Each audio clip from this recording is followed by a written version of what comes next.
नवरात्रि के तीसरे दिन माँ चंद्रघंटा स्वरूप की पूजा होती है। चंद्रघंटा देवी का स्वरूप तपे हुए स्वर्ण के समान कांतिमय है। चेहरा शांत एवं सौम्य और मुख पर सूर्य मंडल की आभा छिटक रही है। चंद्र माता के सिर पर अर्ध चंद्रमा मंदिर के घंटे के आकार में सुशोभित हो रहा है, जिसके कारण देवी का नाम चंद्रघंटा पड़ा। अपने इस रूप में माता देवगणों, संतों और भक्त जन के मन को संतोष और प्रसन्नता प्रदान करती है। माँ चंद्रघंटा अपने प्रिय वाहन सिंह पर आरूढ़ अपने 10 हाथों में खड्ग, तलवार, ढाल, गदा, पाश, त्रिशूल, चक्र, धनुष भरे हुए तरकश लिए मंद मंद मुस्कुरा रही होती हैं। इस देवी की कृपा से साधक को अलौकिक वस्तुओं के दर्शन होते हैं, दिव्य सुगंधियों का अनुभव होता है और कई तरह की ध्वनियाँ सुनाई देने लगती हैं। इन क्षणों में साधक को बहुत सावधान रहना चाहिए। इस देवी की आराधना से साधक में वीरता और निर्भयता के साथ ही सौम्यता और विनम्रता का विकास होता है। इसलिए हमें चाहिए कि मन, वचन और कर्म के साथ ही काया को विहित विधि विधान के अनुसार परिशुद्ध पवित्र करके चंद्रघंटा के शरणागत होकर उनकी उपासना आराधना करना चाहिए। इससे सारे कष्टों से मुक्त होकर सहज ही परम पद के अधिकारी बन सकते हैं। यह देवी कल्याणकारी है। माँ चंद्रघंटा की पूजा करने से जातक के सभी पाप नष्ट हो जाते और जन्म जन्म का डर समाप्त हो जाता है और जातक निर्भय बन जाता है।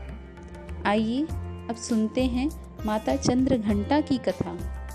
देवताओं और असुरों के बीच लंबे समय तक युद्ध। असुरों का स्वामी महिषासुर था और देवताओं के इंद्र।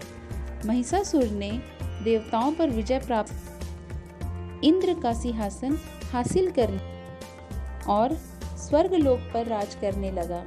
इसे देखकर सभी देवतागण परेशान हो और इस समस्या से निकलने का उपाय जानने के लिए त्रिदेव ब्रह्मा, विष्णु और महेश के पास गए।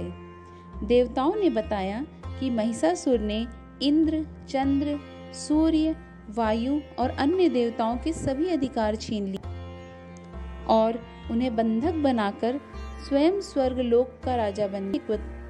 देवताओं ने बताया कि महिषासुर के अत्याचार के कारण अब देवता पृथ्वी पर विचरण कर रहे हैं और स्वर्ग में उनके लिए स्थान नहीं है। यह सुनकर ब्रह्मा, विष्णु और भगवान शंकर को अत्यधिक क्रोध आया। क्रोध के कारण तीनों के मुख से ऊर्जा उत्पन्न हुई। देवगणों के शरीर से निकली ऊर्जा भी उस ऊर्जा में जाकर मिल गई। यह 10 दिशाओं में व्याप्त होने लगी। तभी वहाँ एक देवी का अवतरण हुआ। भगवान शंकर ने देवी को त्रिशूल और भगवान विष्णु ने चक्र प्रदान हाथों में। इसी प्रकार अन्य देवी देवताओं ने भी माता के हाथों में अस्त्र शस्त्र सजा दिए।